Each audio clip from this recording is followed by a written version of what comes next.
Citizens of the internet, how you doing? How you doing? So I'm getting a little bit better at this game, this whole streaming game. At least I think I am. Got some good pointers from some people out there. Got some good gas today, and a lot of good stuff queued up. There was so much stuff to talk about this week that I had to kind of pare things down. I might have to. Hopefully, I don't go too long. I'm going to try to talk less and show more this week. So maybe that helps. I don't know. How do I get rid of this stupid thing? Okay. So the first thing we're going to talk about today is this comedian that I saw talking about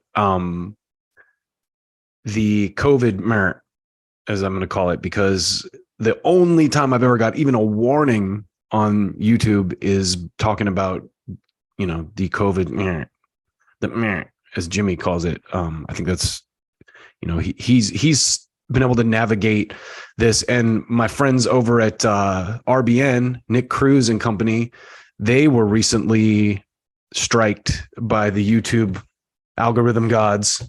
So, I'm just trying to avoid that. But this first bit that I'm going to show you here is a comedian, and what he's talking about is the stunning kind of reversal of people who originally were, the Democrats basically that are the most obsessed with punishing the quote unquote unvaccinated are the ones who have quote unquote Trump juice in their veins. And rather than go into details on my own, I'm just going to show this to you so you can kind of get a feel for what this guy's talking about, because I think this is such great, like any good comedy, it's good social commentary. So listen to what this is my guy, Tyler Fisher. Listen to what he has to say. This country's all divided because of the pandemic, the vaccine mandate. I was called a far-right extremist Trump supporter for not getting the vaccine. Anybody else? Yeah. Thank you. You're one honest guy. How'd that make you feel? Tiny. Huh? Tiny. Tiny? Tiny. It made you feel tiny? When you're called a racist Trump supporter? You need a vaccine, but not for that. You just need like a IQ vax or something. Just boost my IQ. Come on. Well, either way, Trump made the vaccine, you know what I mean? If you love Trump, you would have got the goddamn thing. He made that, you remember? That was his baby, right? Warp speed, excuse me, warp speed. No, you all have warp speed in you right now. You have Trump juice inside your body. Warp speed so quick, it was supposed to take 5 years, but I made it in 2 days. Warp speed. You have experimental Trump juice in your body, floating around. Warp speed, nobody makes it that quick. It goes quick, fast, very fast. Lightning speeder than warp speed, right? Nobody feels tiny when they get it. Big, very big. If I like Trump, I'd be like, give me that Patriot pinch, give it to me, come on. I got my NRA tattoo and my mRNA tattoo, come on. Making vaccines great again. So there you have it. Pretty brilliant breakdown by Tyler Fisher. And I just want to walk back through some of the things he said there, because, he talked about some things that a lot of people might not actually know better. So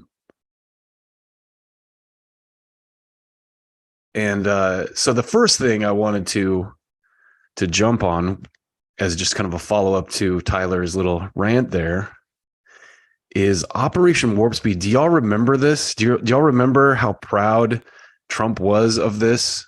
Operation Warp Speed was a public-private partnership initiated, this is Wikipedia, by the United States government to facilitate and of COVID-19 vaccines, therapeutics, and diagnostics. May 15th of 2020. So he's right about that. Trump did develop the vaccine, the umph. There's no really disputing that. And one of the things that I thought was kind of interesting is there's a lot of people that say, Biden and Harris were kind of against the until Trump came in. Whoops, wrong window there. And they're not wrong about that. Hey, let me pull this up here. What did I just hit? All right.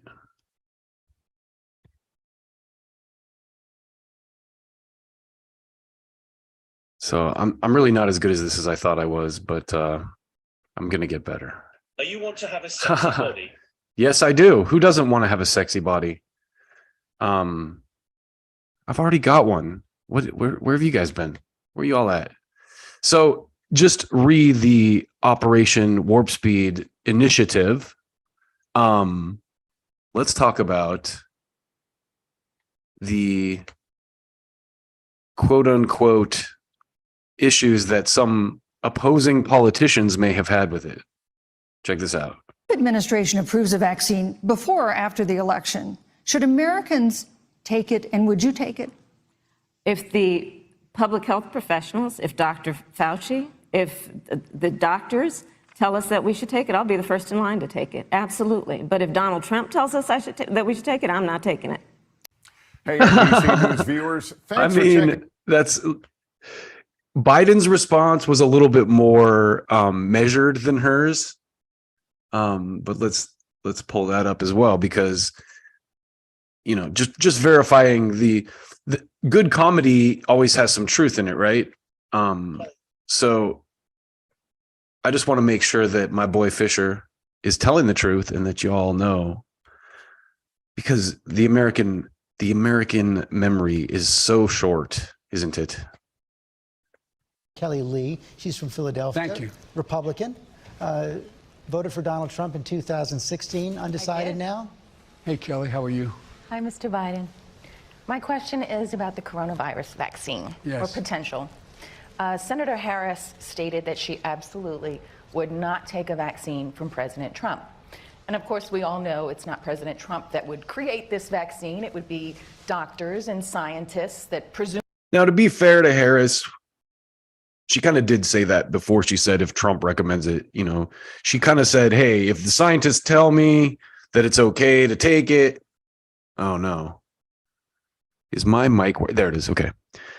My mic has problems. It shorts out, either that or I'm just muting it sometimes and not unmuting. But to continue here, the point I was making, people like to take clips out of context on both sides of the aisle. And Kamala started her statement by saying, if the scientists recommend that I take it, I'll take it. But I'm not going to, she had to get her dig in against Trump because, of course, everyone universally has to hate Trump. If you're a good person, that's just what you do.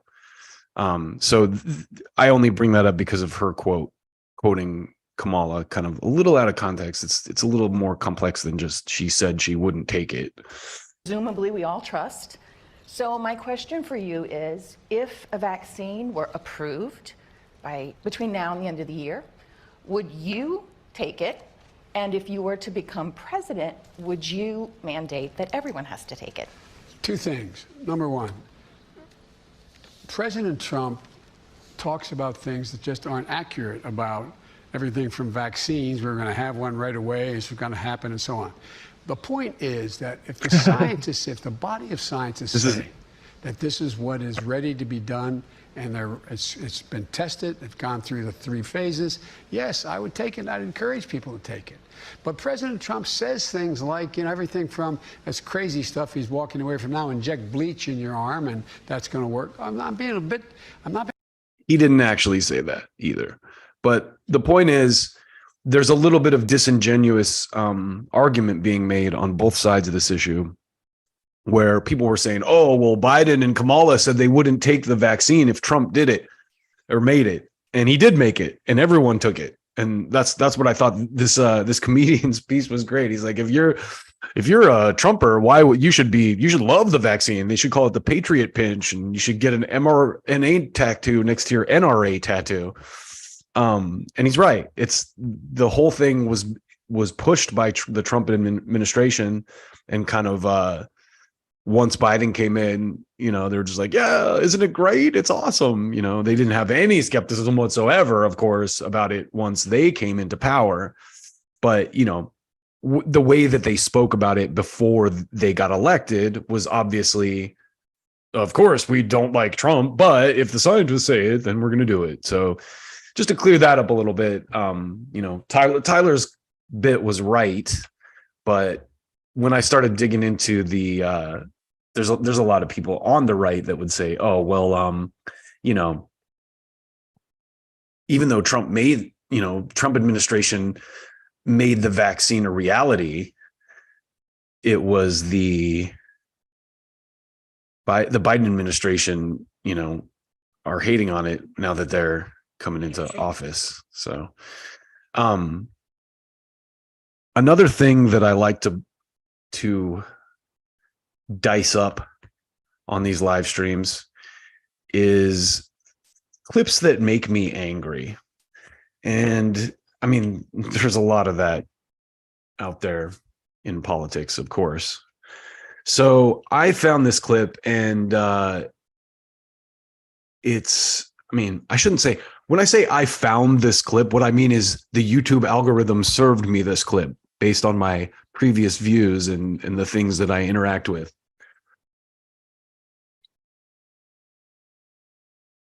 So this one is a little trip down memory lane. And it involves a person who I used to have a lot of respect for, and that's Cenk Uygur from the Young Turks. And the reason he kind of talks about it in this clip is because I got tired of people on the left just being weak and not fighting back. But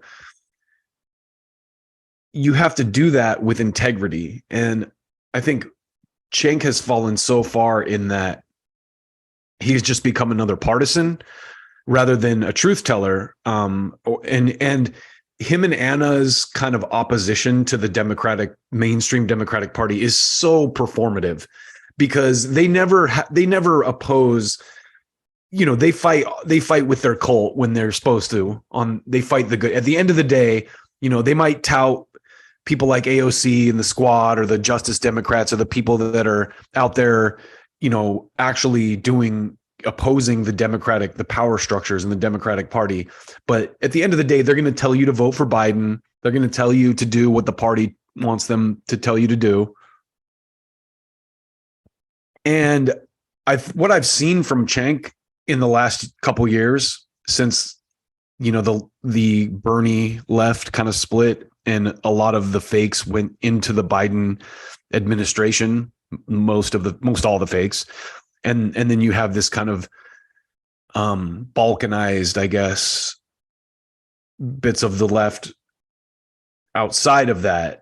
And frankly, the modern Democratic Party is not the left. It's literally neoconservatives pretending to care about, social issues, or basically weaponizing the HR department. Like, oh, you're hateful, so we're going to cancel you and keep you out of the debate.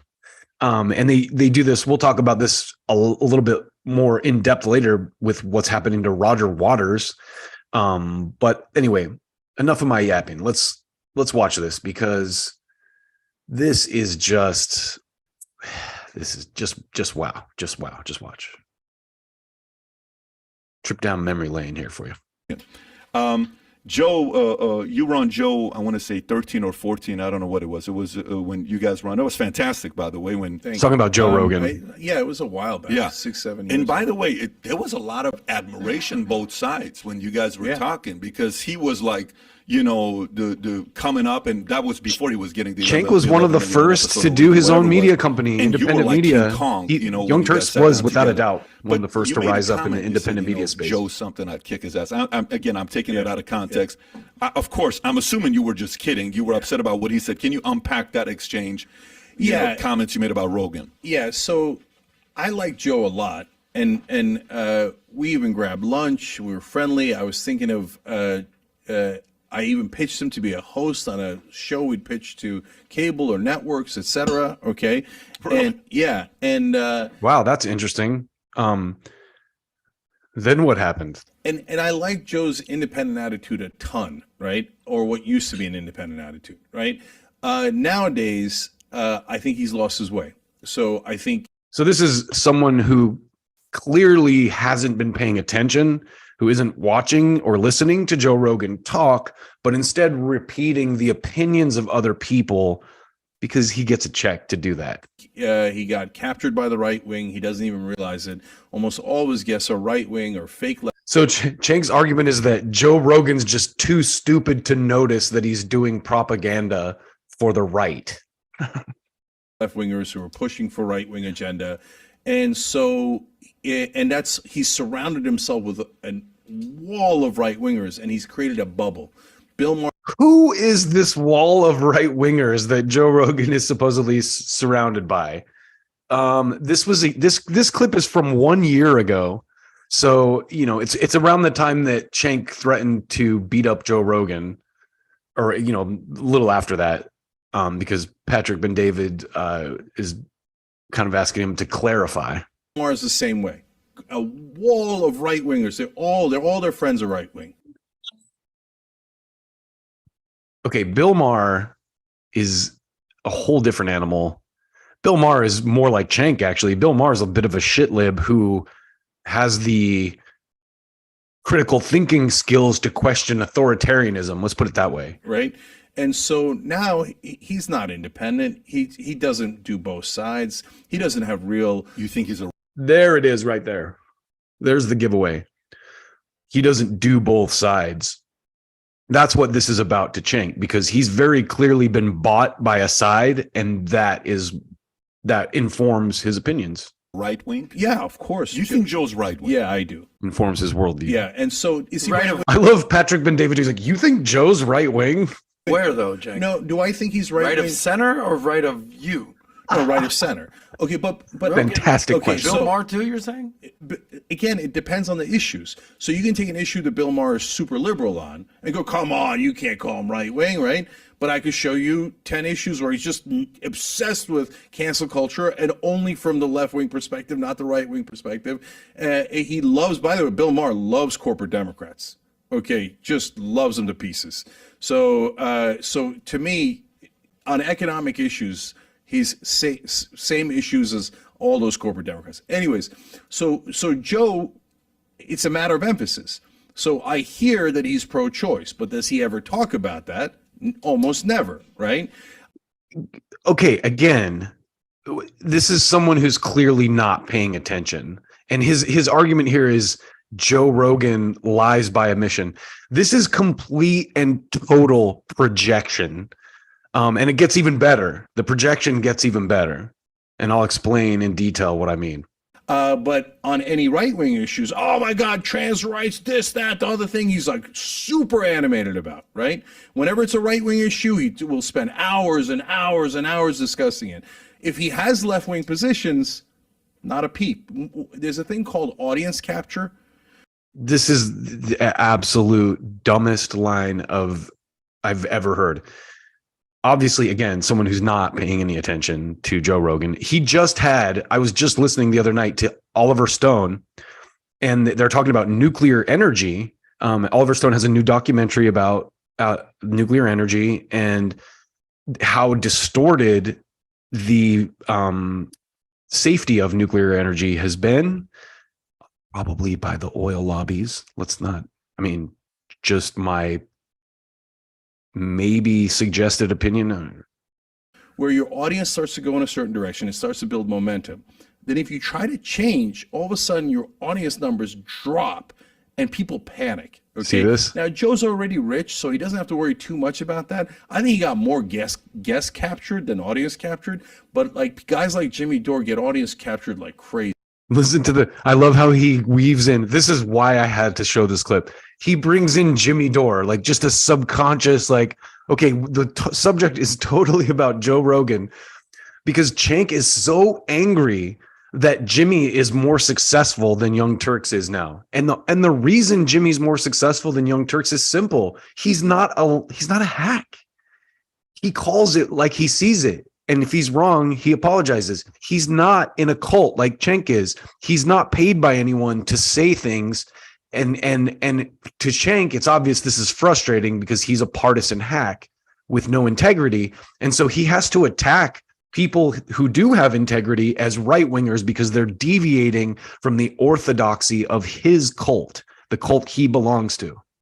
Crazy. So once they, like Jimmy Dore used to be on the left, and he was doing, right? He was in our network. One of the worst mistakes I've ever made. And so Having him on? Yeah, because he outgrew you. Yeah. Okay. And so he goes independent. Now he's at one point he's doing pro-vaccine videos. He got a vaccine. Okay, this is where he gives away They're not doing that well, right? Then he does one that's vaccine skeptical. It does great. Okay, so all right. Then he does another one that's vaccine skeptical because he wants the views, he wants the money, right? And so, okay, I'm just going to stop for just a second here. Cenk's argument, let me check my notes here, is that vaccine skepticism is where the money's at. Woo! That is some hilarious shit, my friend. Do you know, I got a content warning for talking about the COVID vaccine, like just making reference to it. I state clearly vaccine safe and effective, all the guidelines, got to listen to the CDC. And you should. I mean, that I'm not even being facetious about that. You should check the CDC. I'm not saying that should be your only source of information, but for the most part, I think that these institutions usually have good motivations behind them, or at least a group of people within that have those motivations. So I'm not questioning any of that. What I'm saying is it's ridiculous premise that vaccine skepticism is where the money's at. You will be instantly demonetized as soon as you dance in that minefield, Cenk. And you know that. And that's why this is such clearly a projection where he's going, all I care about is the views and the money. And so it baffles me that Jimmy can be so honest and still outperform me. And Cenk, it's so obvious. It's so simple. Stop being a fake. so all of a sudden then next thing you know, he's on 20 videos against vaccines or vaccine skepticism, because that's where the audience is going, that's where the money is going, and that's how.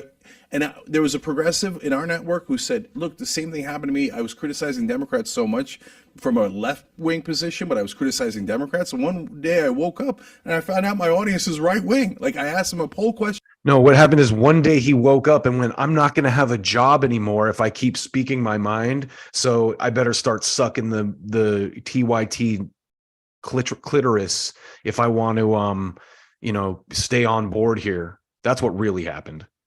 Holy cow, these guys are like 70% right wing. So he's like, I had to make a principled choice. What's the one question I get asked the most?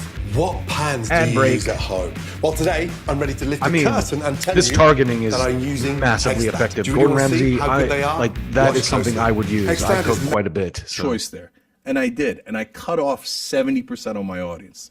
And I started talking more about my left-wing position. Who does that? Who intentionally goes, oh, wow, I have a pretty big audience, and that's a problem because they might think differently than me. So I'm going to make sure I do everything in my power to get rid of them. What world do you live in where this makes sense, Cenk Uygur? Positions, not just anti-Democrat positions, right? So that's the world he lives in, the partisan world, because he works for the party. So he has to follow those orders. And anyone who diversifies or strays from that on any level is a bad person. Rogan, to your the specific, like Matt Taibbi question. So now I have animosity with Rogan, but yeah, I was largely trolling them. Like and I said it very clearly too. Never in the streets Never any violence. Violence is crazy. But I was saying, if you want to step in the ring, I mean, obviously, you know what would happen if you stepped in the ring. Jake's out here like Axl Rose. Get in the ring. Get in the ring, Mo.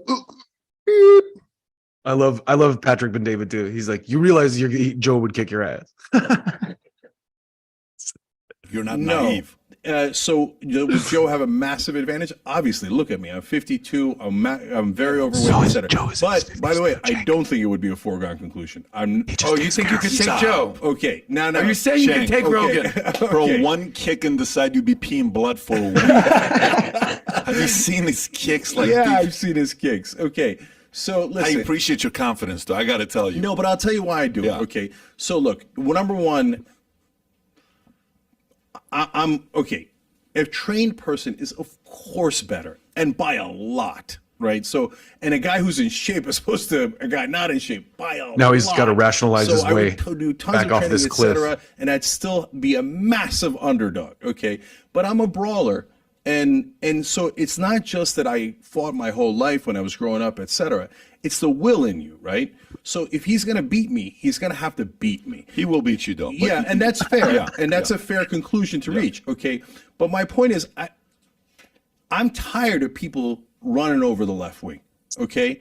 So if you're going to... So this is the thing this is one of the reasons I think I was originally drawn to TYT.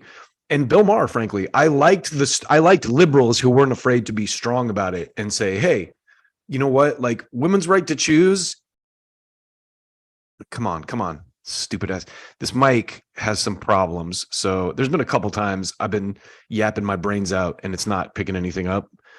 And I thought it was just me forgetting to unmute or whatever. But anyway, point being is I wanted to hear people take a stand for gay rights, strong one, take a stand for women's rights, because it used to be that the religious right were the crazy ones.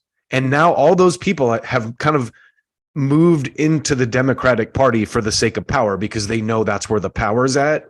And so now all that's left of like the majority of the right now is the free thinking libertarian people who I'm obviously at this point, I'm a lot more aligned with than the neocons that run the Democratic Party. And Cenk is, that's where he's getting his bread buttered. So of course he's going to toe this line, but let's get back to this. I'm just getting over a cold too, so you might see me hacking it up a bit. Trust me, it's not that the gas is that good. It's just that I still have a little bit of that chestiness going on, like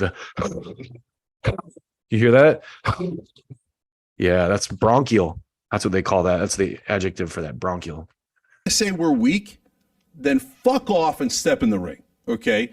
So step in the ring ideologically. That is what I would greatly prefer. By the way, I did this with Michael Smerconish a long time ago on a HuffPost, right? He's talking shit about the Russification of America. And I was like, all right, bitch, then either get in the ring from a debate point of view or get in the octagon or whatever you want, right? Because you're saying we're wussies, and I'm saying I'll kick the shit out of you, okay? So you tell me, you know what Michael Smerconish did? He ran like a bitch, okay? And he went and cried to mommy, and he said, "Oh my God, he's threatening me." No, I said, "Look, I would never do it in the streets. That's nuts." Okay. So just you have to understand too, Cenk, that the people who have to check, stupid ass mic. It might just be because I'm setting my arm on the cable. Who knows? I need to get a new cable. Whatever the case. The point I was going to get to here, full stop, is people who have to resort to violence to make a point are too dumb to debate intellectually, right? That's always where a conversation goes when someone can't beat you mentally. I've gotten into arguments with people and mentally box them into a corner and had them go, "Let's take this outside." I'm like, yeah, you can't beat me mentally, so you think you're gonna fucking fight me now? I'll beat you that way too. But Cenk here, he has to go with Joe Rogan. He's like, "I'll fight you, Joe Rogan." It's like, yeah, you'll lose that too, Cenk, because usually people with strong minds have strong bodies as well. It's a lot of people don't think about this, but your mind and your body are connected. So the health of both kind of intertwines. Anyway, let's keep going. You can see how animated I get when I get pissed off about bullshitters like this. 100% against violence. But you're not going to call us weak and get away with it. We're going to stand a goddamn post, and that's he's saying, I'm so against violence, but you're not going to call me weak without getting violent against you. That's why the Young Turks are hated by the right wing, because we do not back down. The Young Turks used to be hated by the right wing because they had kind of a growing audience and some integrity, but now they're part of the right wing. We punch back. So the whole point there, Patrick, is rhetorical. I'm punching back rhetorically. Yeah, but and you also punch back below the belt like Anna did to Jimmy when Anna smeared him for Me Too shit because she couldn't debate him intellectually. And by the way, that was how I took it. Yes, but that's not how the world took it. I'm Yeah, sure I you know. know that. There's a Of part of that was course. marketing. I get that.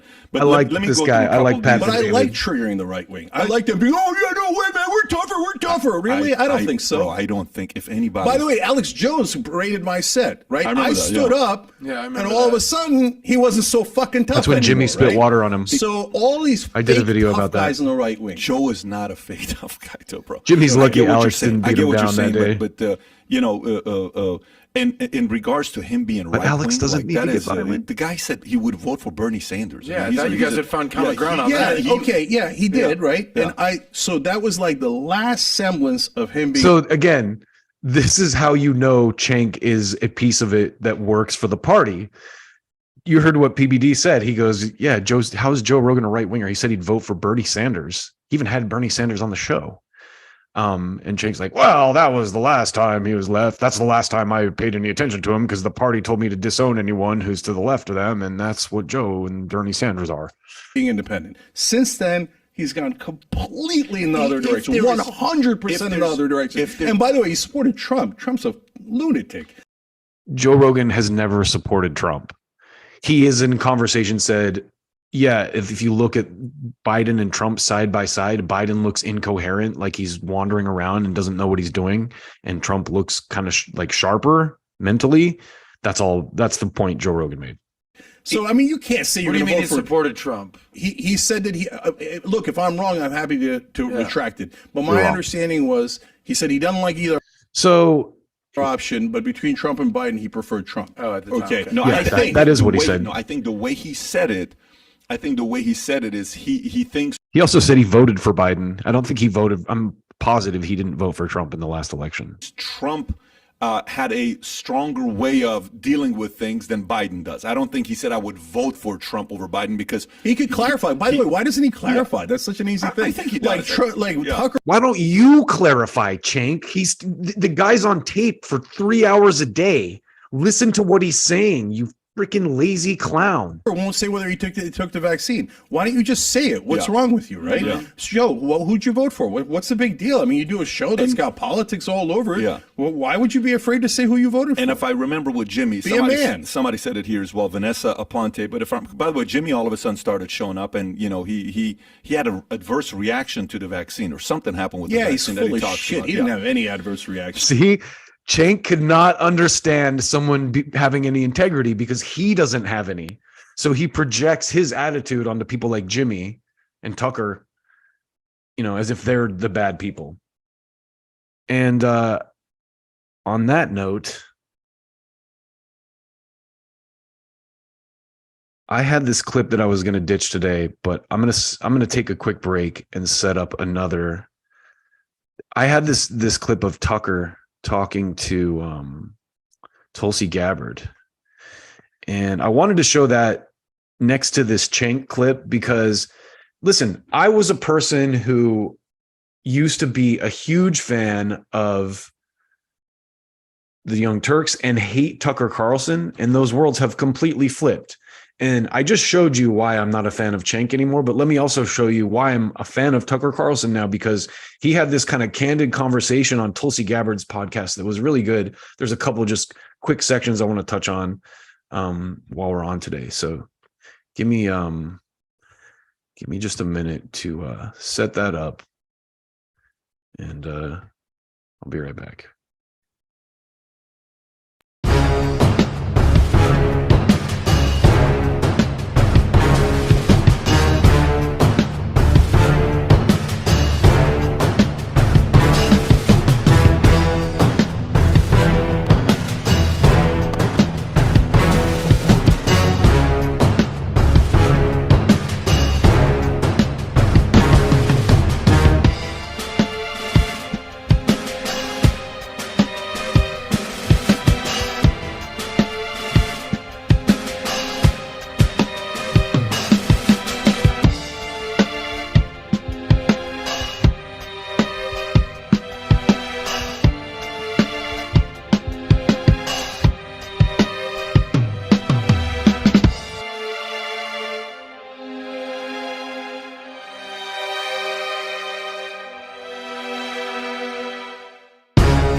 All right. All right. All right. So wanted to show you this bit. It was Tucker actually talking about Glenn Greenwald a little bit. So just listen to this. We'll talk about it. Me when I worked at CNN, and now Glenn Greenwald is one of the people in media I respect. And so I knew CNN well. I hosted a show there for a long time, and CNN has changed a lot. Now they're trying to change again and become more what it was like when I worked there. It's not working. The number, nobody watches, and it's collapsing. I mean, they're laying off a huge percentage of the staff right now. I feel sorry for those people, but it's dying. Who's exploding? Well, alternative media is no longer so alternative. I mean, Matt Taibbi on Substack has a much bigger audience than primetime CNN. Glenn Greenwald on Rumble, someone I despised 20 years ago. Glenn Greenwald must have written 50 pieces attacking me when I worked at CNN. And now Glenn Greenwald is one of the people in media I respect most. I think that's what I wanted to show, how crazy things have gotten, because the partisan shit just doesn't apply anymore, because both parties are right wing. So the Democrats sitting here calling people right wingers as they run crazy regime change wars in Ukraine and rob the middle class. Did you see what Biden just did? This whole debt ceiling deal was so revealing. What the Democrats are willing to just sign away, like everything they ran on that would help the middle class, as they dump billions into Ukraine, into a proxy war that didn't need to happen to begin with. We could be sitting down at a negotiating table and working these things out based on everything that I've read. So let's keep going here. I think he's so honest. He lives in Brazil, so he's just like, he has the necessary distance. He can see things clearly. Glenn Greenwald is, one of the biggest draws on the internet. It's so interesting. This is a good point he makes. People who are emerging as stars. Russell Brand, who last time I checked was some kind of comedian or actor. I'm not a big movie guy, so I wasn't that familiar with him. You watch a Russell Brand video on YouTube or now Rumble, and you're like, well, this guy is like so much smarter than anybody. Thoughtful. Oh, he's unbelievable. Yeah. And so I do think the truly thoughtful, deep, honest people are actually being rewarded. It's just not on NBC News. Right. I bet you that I don't know how long your podcast has been up and running, but a little over a month, not that long. Okay. So there's no doubt by the end of the year, you'll have a way bigger audience than MSNBC if you don't already. I mean, that will happen, guaranteed. And so that's kind of the answer. The old things are dying, but new things are taking their place, and they're better things, in my opinion. Isn't that great? I mean, that's the side of Tucker Carlson that the left doesn't see. Because listen, there's stuff that I disagree with Tucker Carlson about. His obsession with Antifa and his conspiracy theory that the Democratic Party runs Antifa, to me, is ridiculous.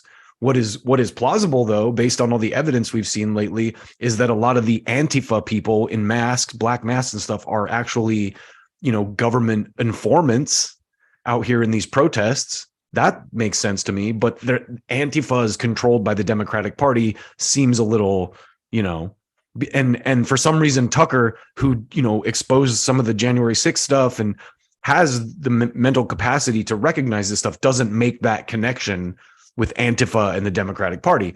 Now, that said, Tucker seems like the kind of person who, if I went on his show and said, hey, Tucker, you did this piece about Antifa being controlled by the Democratic Party that I thought was ridiculous, but then you did the January 6th stuff and showed how many informants and, the Gretchen Whitmer case, how many informants were involved.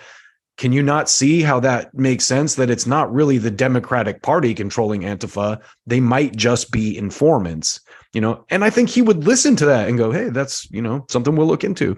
He seems like that kind of guy. Whereas if I went on, just to pull someone out of thin air, Mehdi Hassan, and made that argument, he would call me a conspiracy theorist and Putin's buddy and, level all kinds of ridiculous boogeyman. I bet you're an anti-vaxxer and a Putin lover and go down the list of liberal boogeymen. But it is wild how, again, it was like this, just to kind of close this loop here. 5 years ago, I worshiped the Young Turks and Cenk and thought Cenk was running for Congress. And I remember defending him on social media when the New York Times smeared him as a racist, anti-Semite by taking a quote he had he had an interview with David Duke from the KKK. And during the course of that interview, Cenk said, "Oh, of course you're not a racist," like sarcastically. And the New York Times just printed that. Completely misleading. I mean, anyway. Let me take a break again and set up this this next little round of talking for you. I'll be right back.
All right, we're back.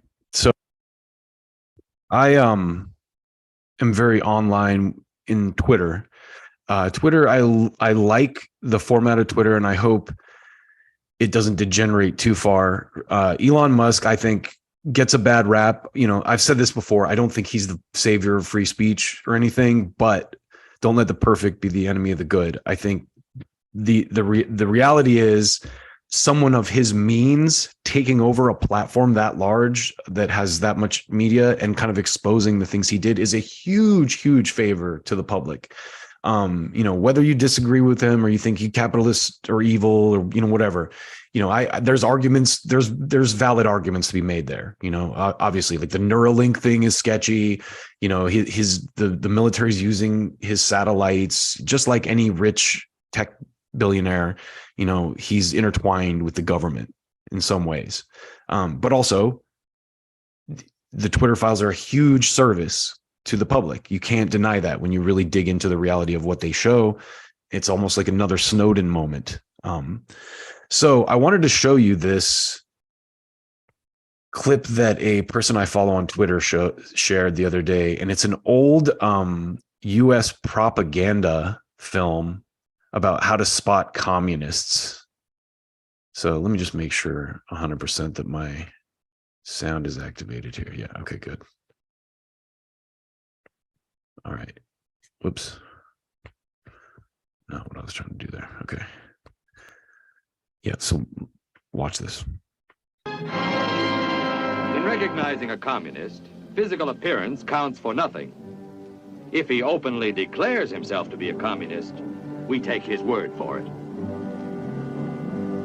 If a person consistently reads and advocates the views expressed in a communist publication, he may be a communist.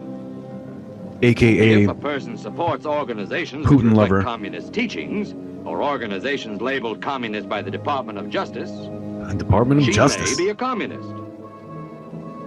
If a person defends the activities of communist nations while consistently attacking the domestic and foreign policy of the United States, she may be a communist.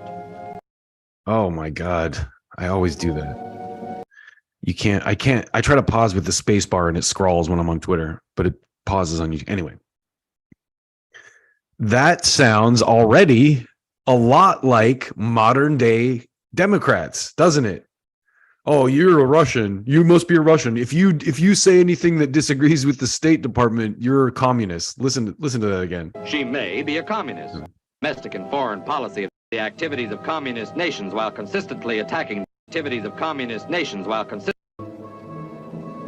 If a person defends the activities of communist nations while consistently attacking the domestic and foreign policy of the United States, she may be a communist. So that right there makes opposing war criminal. That is how this happens. It's the foreign policy of the United States.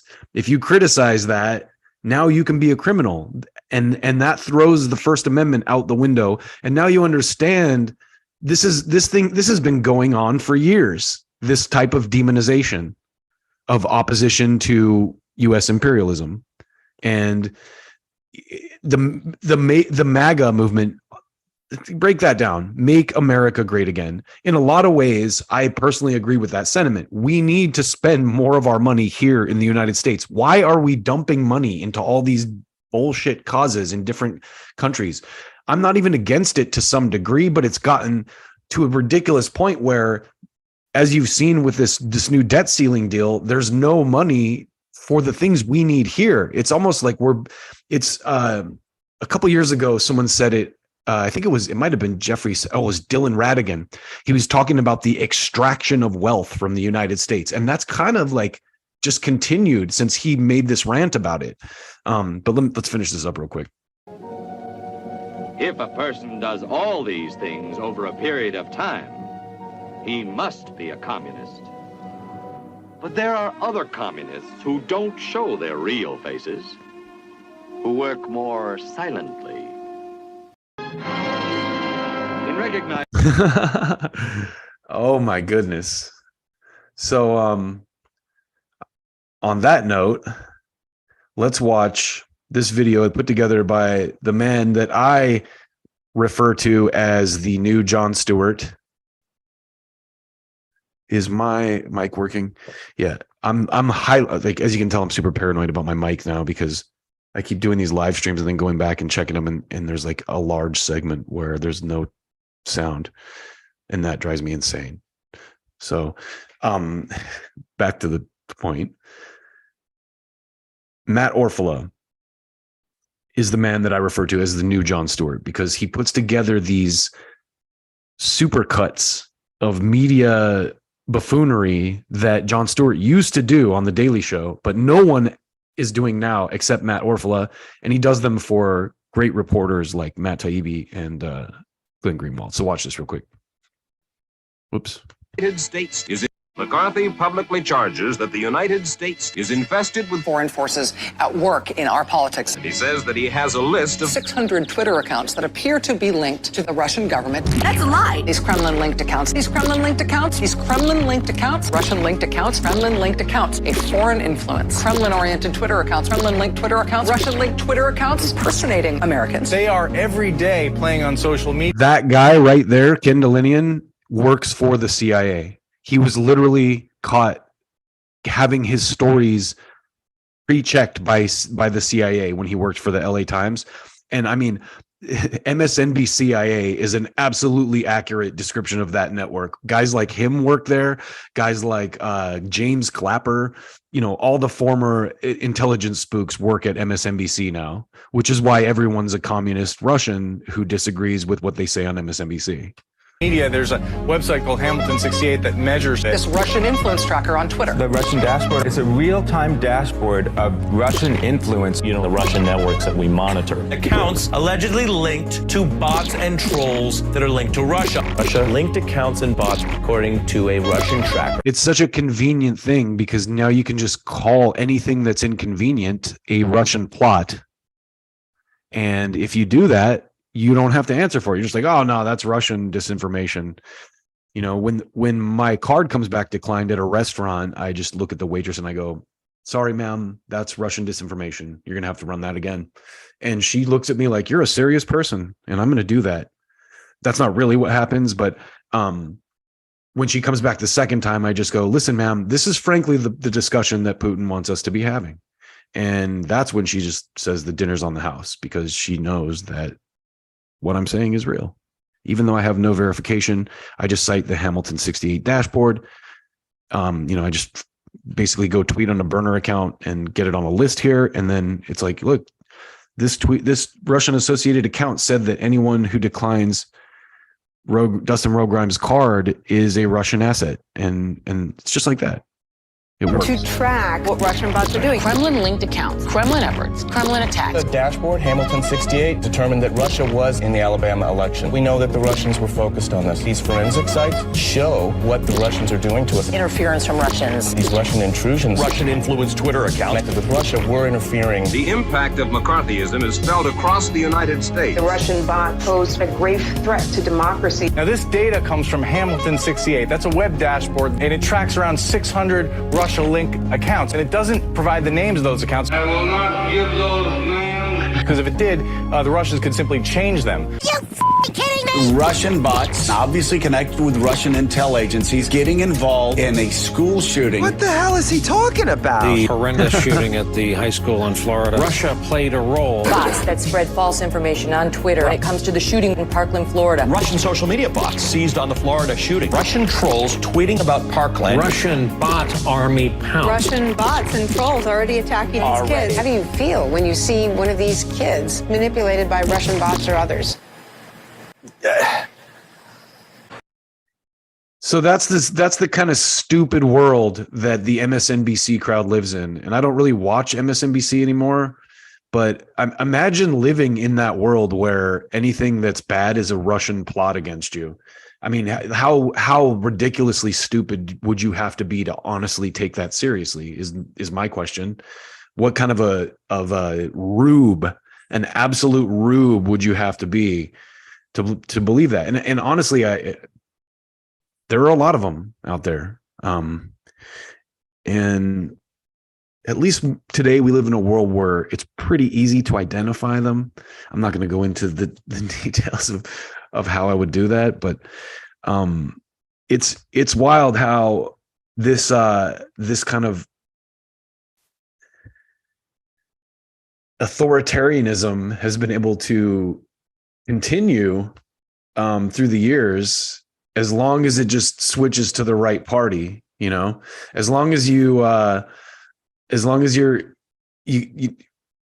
all the people who were against the Iraq War and against George W. Bush and Dick Cheney are now completely pro-war, because the people behind the scenes, the Robert Kagans, the David Frums, the Nicole Wallaces, all these Bush people have Rick Wilsons have kind of quietly moved over into the Democratic Party.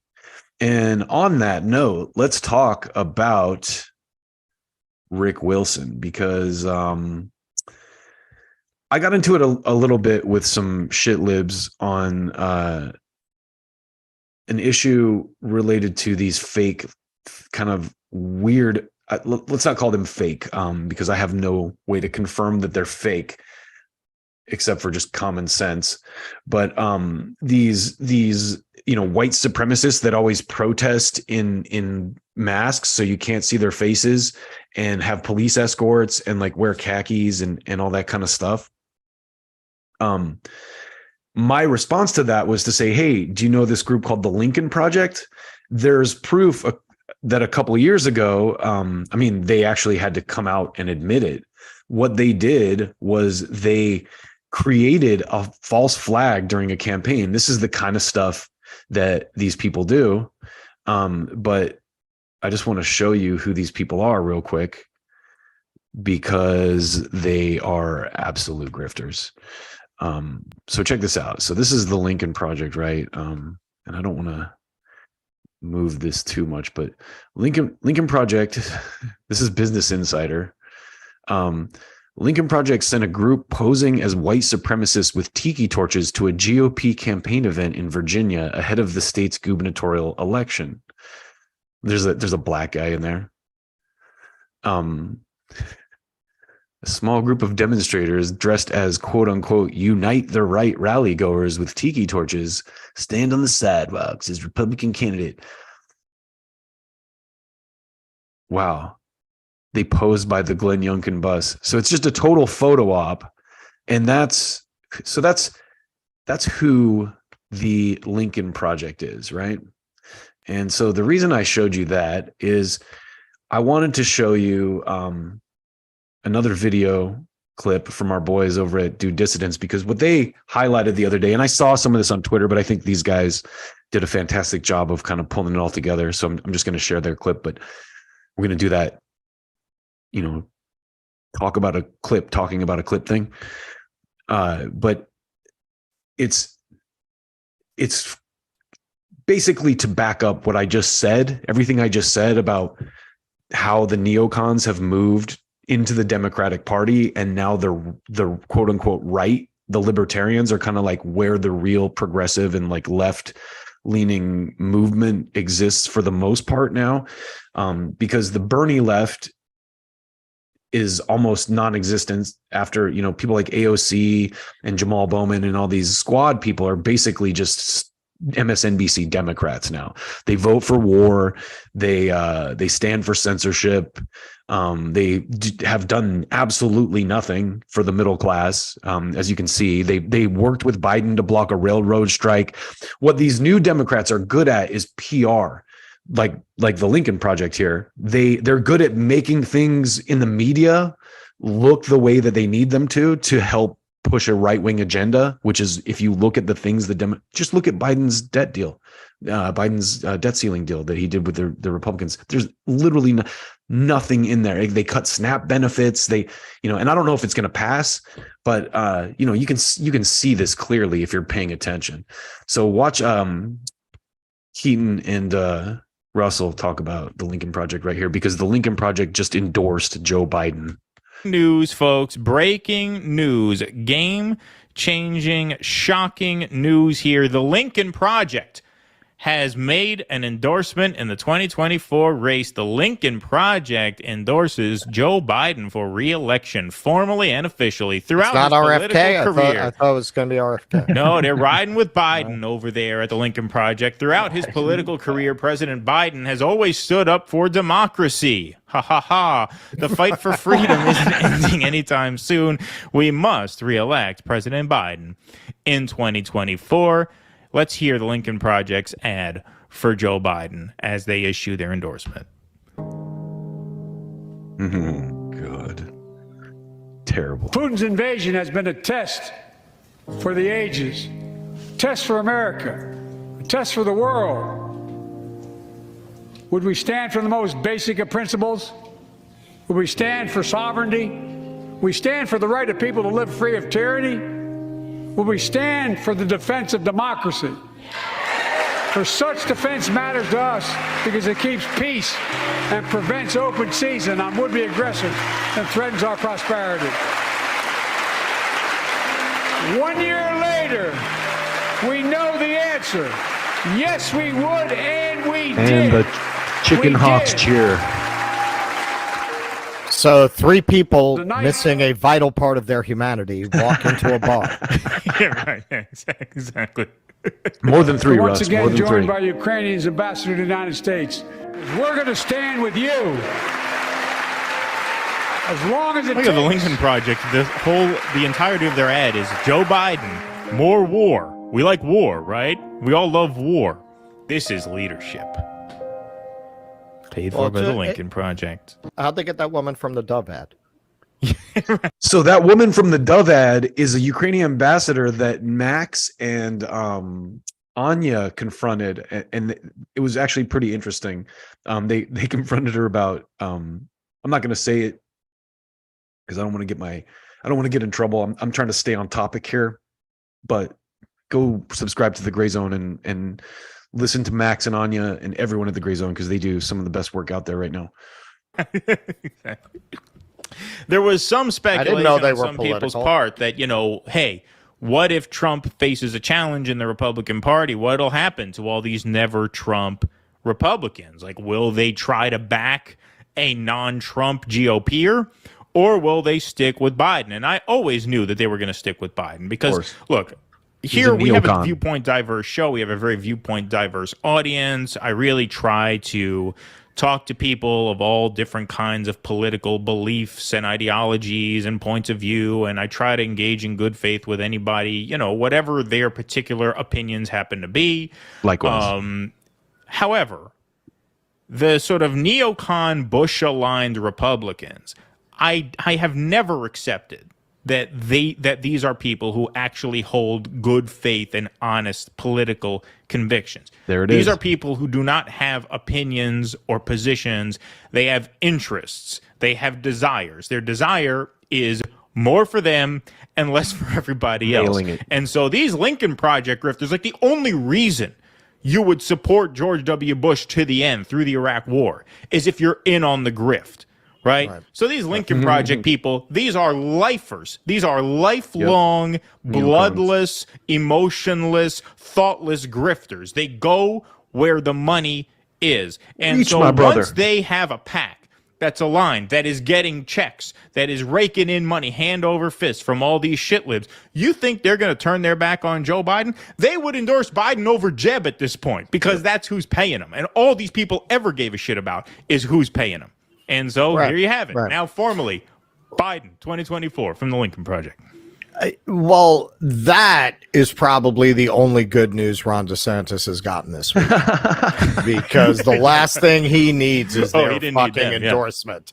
Like, honestly, if the Lincoln Project endorsed Ron DeSantis, I would have to back off my prediction. Like, I think that would be so damaging to his image he couldn't recover. The Elon thing, that mostly embarrasses Elon. He can recover from that. If he got endorsed by the Lincoln Project, that would be gold for Trump. And the fact that they endorsed Biden and the kind of ad they ran to endorse Biden, it just really shows you what a bubble these people live in, because there's nobody who doesn't hate those people that you don't already have. You didn't gain a single vote by getting an endorsement from the Lincoln Project. And anybody who might have said, well, Biden's not really like those other Democrats, well, now that just went out the window, right? Now you might as well be AOC to people who really pay attention to the Lincoln Project. Right? Exactly. Like any daylight you might have had from other the bad Democrats, that's it. Right there. And the fact that this whole clusterfuck of people is so out of touch that they think an ad in a country with runaway inflation, I don't even think they think that, collapsing civil order, to make an ad about his commitment to Ukraine. Yeah. Well, what? That shows you where their bread is buttered, man. Because they got their finger on the pulse of the American people. All right, they know what they're concerned about. Hey, listen, to their credit, they have the finger on the pulse of the people who write them checks. Because, you know, to the well-off shit libs who make $350,000 a year with the Ukraine flag on the porch and the, you know, in this house we believe, you know, lawn sign in the yard, you know, that is an animating issue. Right. And that does hit them where they feel it. And it gets those check writing hands out. So, you know, I think, you know, to a certain extent, you have to give them credit. They know who their donors are. They know who pays them, and they know how to signal to them. And so I just want to show you some other, with that in mind, these guys nailed it. No one voted for the Ukraine war. It's such an obvious grift. It's such an obvious, you know, scam. And it's really sad that, to me, what's the saddest about all of this is how people who would have normally thought critically about things like this on the quote unquote left support it uncritically, you know, zero criticism. And what really disappoints me the most, as someone who grew up listening to, you know, politically tinged punk rock and you know, hip hop and stuff like that, is how even those people, like actual artists, somehow have been whipped into this ridiculous idea that any opposition to the government is right wing and Nazis and everything. And it just shows you how like the lack of depth that it actually exists behind these people, and even in their old age, like how. So watch the reason I bring this up. And sorry, I'm burying the lead here, but dead Kennedys. Look at this. Dead Kennedys. And this is what's homegirl's name that posted this? Let me pull down a little bit. Oh yeah, Armchair Commie. I'm guessing Jello won't be singing Nazi punts for this benefit. DK was key in shaping my political opinions, and now you're simping for Nazis. Look at that. Gogol Bordello share Ukraine benefit single featuring. So what I think, honestly, on stuff like this, because I'm racking my brain, right? Like, why would these otherwise? Man, just making sure my mic is still working. Why would these, typically skeptical musicians? Because Les Claypool from Primus did a song about Zelensky, and why would they suddenly be doing songs supporting war? And here's what I think. And I need to do some research to back this up, but based on everything that I've read, I would not even doubt it if they're getting subsidies from the State Department through some kind of NGO or some kind of back, organization. And I would like to look this up because, I'm at this point, it's just a theory, right? But it's not a conspiracy theory. Why does my mic is tripping? But for some reason, or based on all the evidence I've seen, there is a high possibility, a very likely possibility that this type of effort, because it's a song they did with Trey Cool and the guy from, remember American Idiot? Now it's like American, yeah, get him. Trey Cool's from Green Day. Oh my God, it's just what I'm guessing is that there's subsidies for this because too many musicians have come out and supported war, for there not to be some kind of, there has to be like, I'm sure it's like the NED, the National Endowment for Democracy, or what's the USAGM, the U.S. Agency for Global Media, or the GEC, these organizations that were formed on the tail end of the Obama administration, that work within the Department of Homeland Security and the State Department. They all seem to support these kind of efforts. So, more on that as it develops, but to keep on that theme a little bit, I wanted to first of all talk about, where is this? Let me find this. There it is.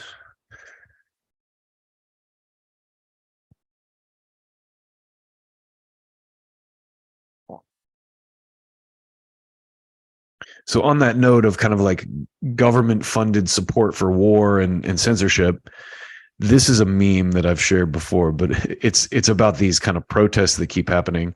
You see these guys, this is Patriot Front, or one of these kind of suspiciously well organized and Nazi militia groups that always has a police escort, always has like matching flags and uniforms, and always wears masks, and reporters suspiciously never ask them any questions or approach them with any questions. And I wanted to bring that up because one of my personal influences, going back to the Dead Kennedys thing, a huge impact on me was Rage Against the Machine. Why is my mic working?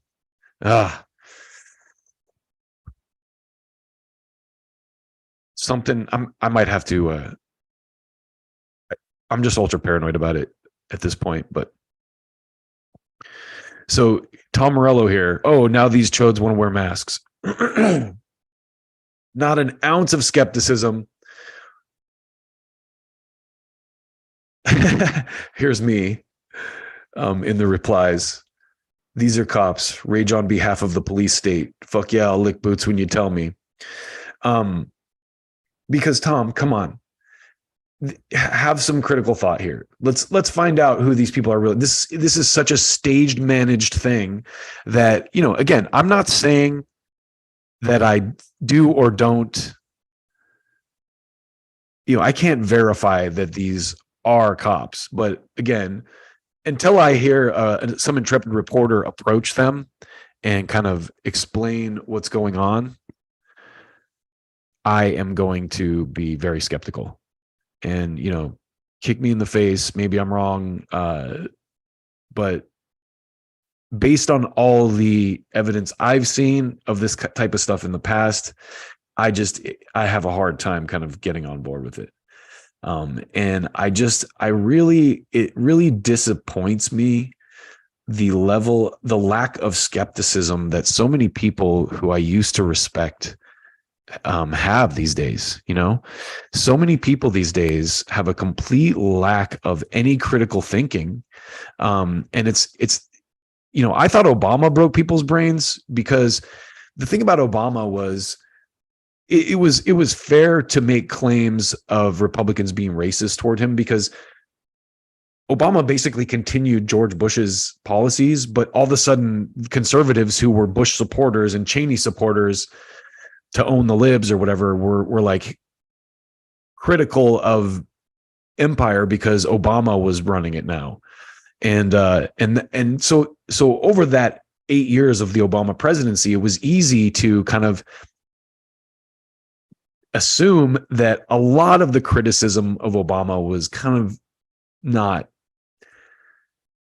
serious. It was kind of you could make the claim that it was racism in a lot of ways, because it's like, okay, you guys are not holding George Bush to this standard, so now suddenly you're like, oh, Obama's doing this and Fast and Furious, and if George Bush had been doing Fast and Furious, you all would have been out there like, oh, that's a genius plot, like that's brilliant, and again, I keep going back to this kind of party switching back and forth thing, because that's completely what happened.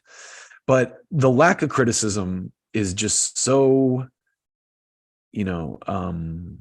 disappointing to me. And especially with people people like Jon Stewart. And I hammered on this a little bit before, but I had a problem with the old microphone. So I want to make sure that we cover this and we cover it right, because it's definitely an interesting take.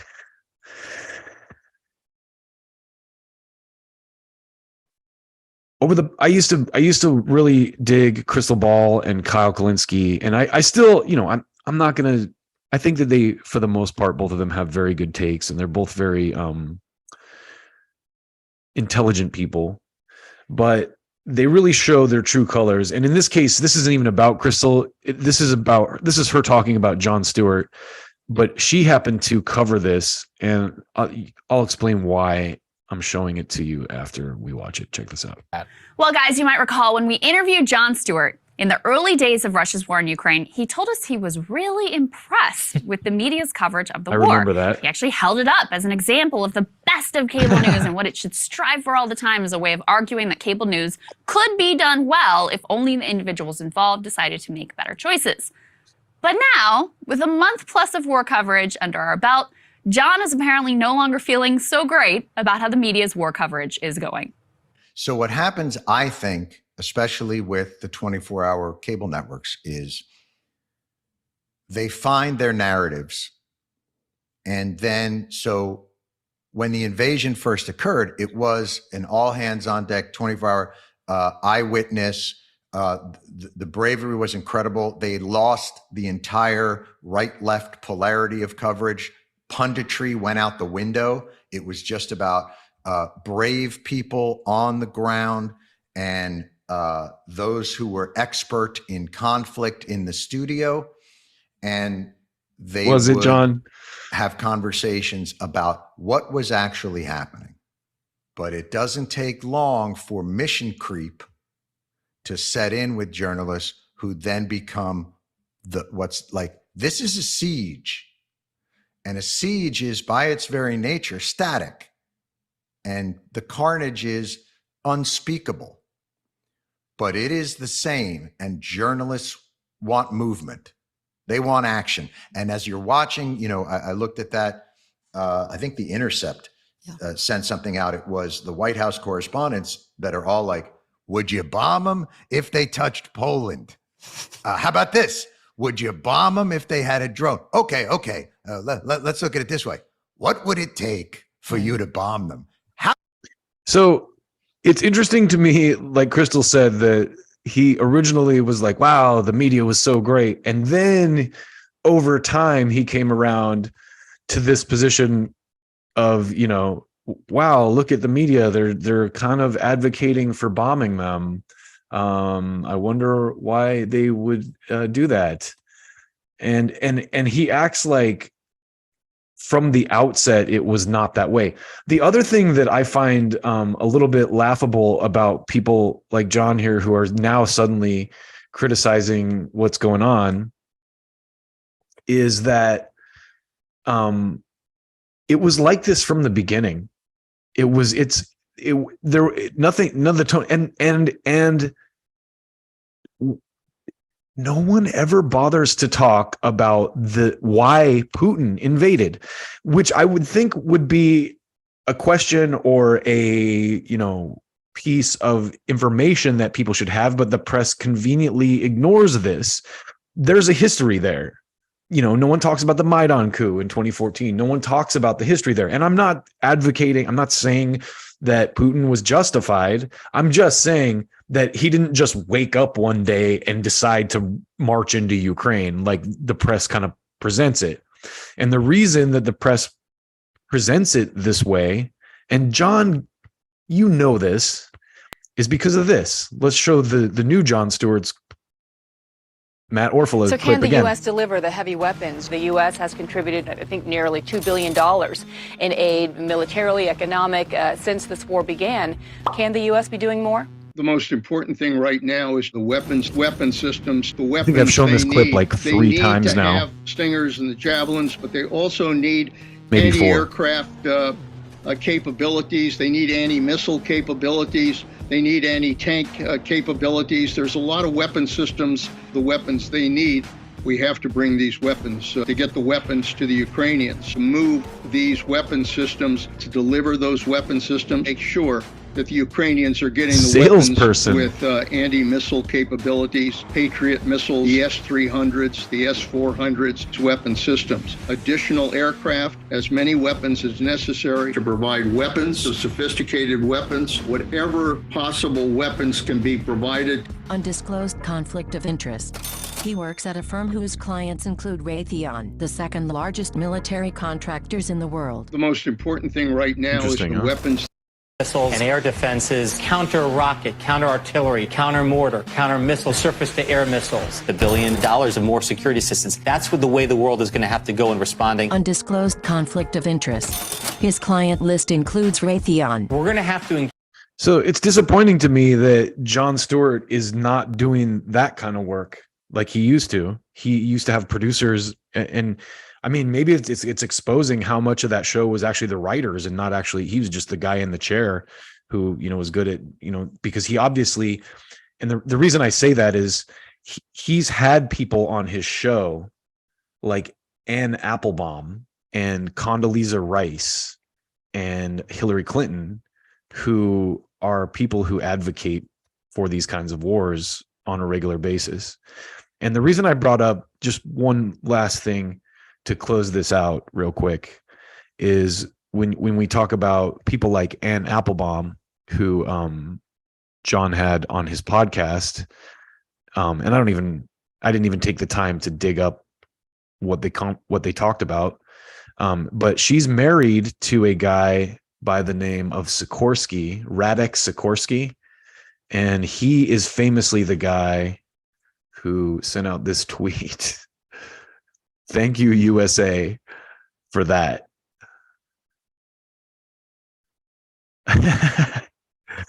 So definitely not a conflict of interest, and you definitely don't live in a sheltered world, John, when your worldview is people like that who clearly, have a agenda. I'm not going to say whether that agenda is good or bad, but if you're doing a podcast that's serious and you're, lives up to your reputation, you would, I think, and forgive me. Maybe I'm wrong. Maybe I need to go watch the interview. Maybe John grilled her about that, or about her husband, who her spouse is. But you know, I don't think I saw it if he did. So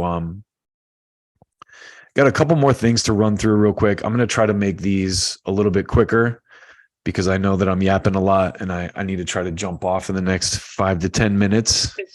But I wanted to show you again. I've had these clips that I've run before and had problems with on live stream. So I'm gonna do it again. I'm not even gonna mess with it. So check this out. Sabby Sabs had a great piece on RFK Jr.'s new campaign manager, who is Dennis Kucinich. So let's listen. If that changes, it's getting closer to that decision. But it seems like they're trying to get an establishment Democrat to kind of swoop on in there because they realize Joe Biden is polling so poorly. Offering an option for disillusioned Democrats, and trust that there are millions of disillusioned Democrats in this country, as we all together watch a bumbling, senile president controlled by the most radically left administration that this country has ever seen. How is he controlled by a radically left administration? If that were the case, we would have radically left policies. You see how they just BS people? Pay very close attention to the narrative that this guy is saying here. Yep. That didn't make any sense. Dismantling law and order and common sense immigration policy, failing to avert war in Europe, and constantly stirring up racial division for political benefit. Most real Democrats are aware of how horrific the Biden presidency has been. The media is desperately trying to keep the party together by screaming "Orange man bad" every single day, all day long. He's not wrong about that. The truth is, Democrats are quietly screaming for anybody else. Here's Robert F. Kennedy's pitch. My father and my uncle had a vision for America, a vision of racial harmony, of prosperity for all Americans, of peace in the world, and of honest government.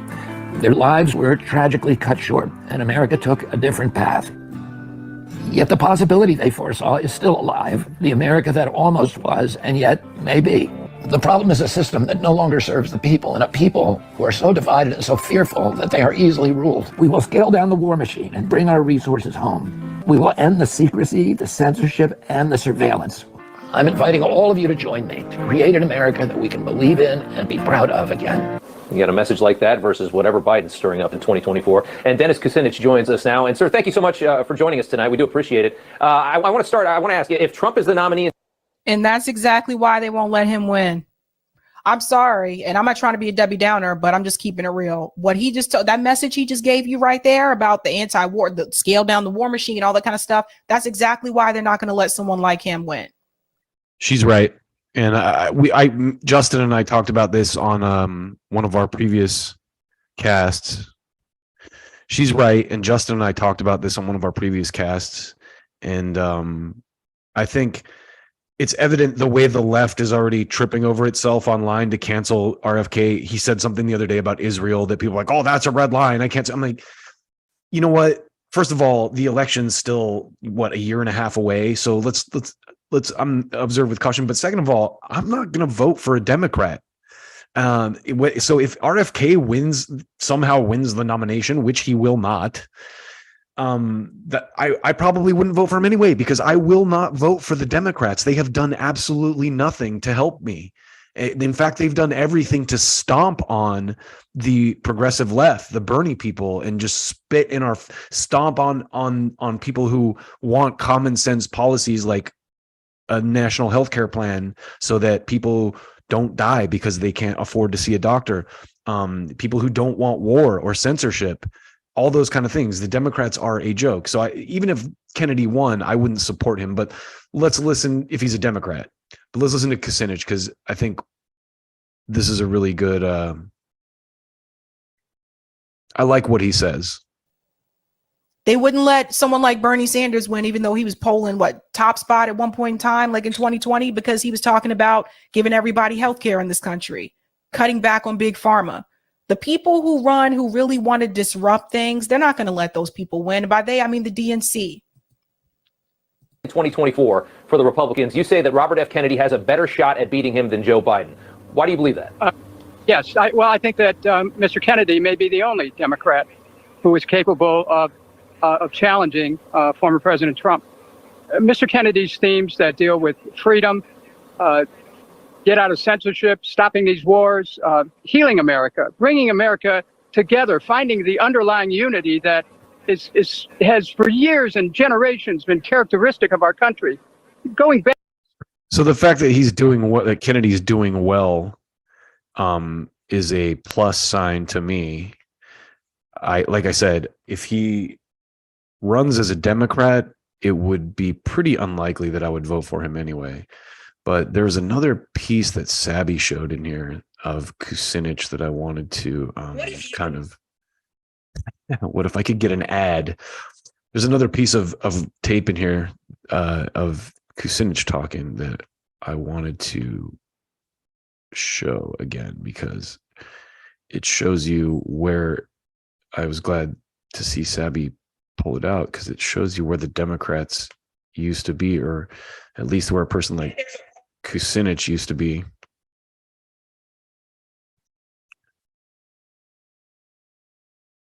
And why he was roundly criticized as a conspiracy theorist and laughed out of the race. Direction from right to left. This is a call for you to go from listed off, but some of that speech, don't deny it, it resonates with any honest and free-thinking person in this country. Here's a little more. This is not a call for you to take a new direction from right to left. This is a call for you to go from down to up. Up with the rights of workers, up with wages, up with fair trade, up with creating millions of good-paying jobs, rebuilding our bridges, our water system, our sewer system, our ports. So that was before Bernie ran. So does some of Bernie's message sound a little bit similar to what Dennis was just saying there? Not about the left and the right, but from the bottom up? If that messaging sounds familiar, it's because it's so closely. I like Sabby. She's like, She's right though, and I'm glad that she curated this clip from Newsmax because I wouldn't have seen it otherwise. And she called that guy out on the far left agenda of the Biden administration. Far left compared to what? If Biden is far left, then holy crap, the Republicans are like so far to the right. It's ridiculous because Biden is a right winger. If you look at the things that he's doing politically. Well, I think let's wrap it up. I got one more thing I want to share with you from one of my heroes. He's a musician. He is someone who I have long had a lot of respect for because I'm also a musician and I'm also someone who pays attention to politics. And this is a guy who was in that same kind of universe. And he and I also share some other things, which I won't go into because it would sound corny right now. But let me just set this up again because here we go. These old resolution videos, they're all square. It's pre HD era. So check this out. This is my guy, Frank Zappa. Frank Zappa war in der Stadt. No, let me explain something to you. You know what my idea of a good time is, ladies and gentlemen of the German nation, or whoever else is watching this stupid broadcast. My idea of a good time is, the biggest problem facing the world today is mental health. If everybody had good mental health, then all the other problems would be solved. Because in order to take care of mechanical and practical problems, you have to have good mental health in order to attack those problems. If people have motives that are not worthwhile, then those bad motives are always going to creep into their activities. And you see that every day from the way the political people work.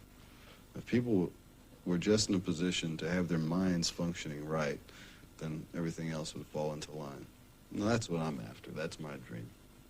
Now, that's a dream. That's probably not going to happen, but that's my dream. I love it. So there it is, Frank Zappa with the closing thoughts for today's stream. If you're paying attention again, thank you very much.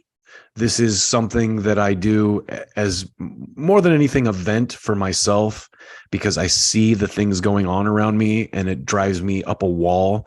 And so me kind of doing this live stream is like my vent for political angst, in the same way that maybe music is also a vent for political angst. But my family thanks you for this, for giving me this outlet, because otherwise they would have to listen to me. And you know, I don't want one of my liberal cousins to smash a wine glass on my face, or you know, one of my more conservative cousins to call me a Satan worshiping demon who's going to burn in the fires of hell, even though that's probably true. Okay, maybe not. I'm not a bad person. I'm just like y'all. I'm outside the lines a little bit, coloring outside the lines, as Kanye would say. But I got love for y'all. You know, I keep thinking about one of my heroes before I close out was a Mormon, actually, a guy by the name of Stephen Covey. And he wrote a book called 7 Habits of Highly Effective People. And you may or may not have heard of it or read it even. But one of the habits is seek first to understand. And I love that. I love that sentiment. Seek first to understand. And that's what I try to do every day. And much like Frank said with the mental health thing, I think if more people thought that way, hey, I want to understand this. I want to understand you. The world would be a better place. So that's the message that I'm leaving y'all with today. Thank you again if you're listening, and take good care of yourselves. Blah, blah, blah, blah.